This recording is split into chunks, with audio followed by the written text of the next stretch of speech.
xin càng ngày thì ngắm long dòng lên hạt lệ ní con ấy phật tên tuổi bồi nô mai cô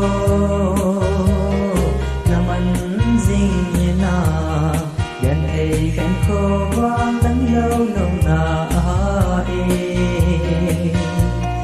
đất sâu mai nè nu ca càng đale lòng sẽ đã chưa thấy lâu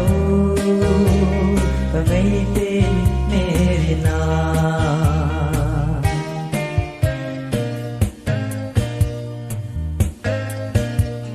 sẽ lấy cả người mấy tên vẫn lại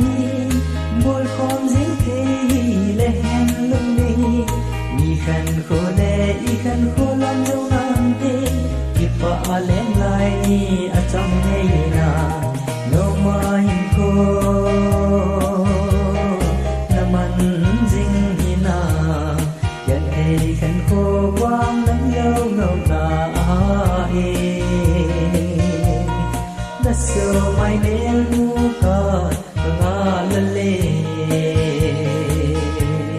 kalong se na chưa thấy lâu cả ngày tên Merina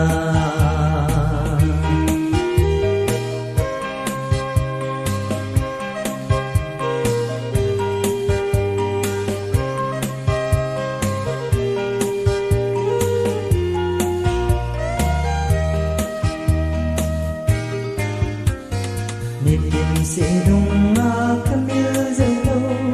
hạt dấu sẽ na có mong cả nôn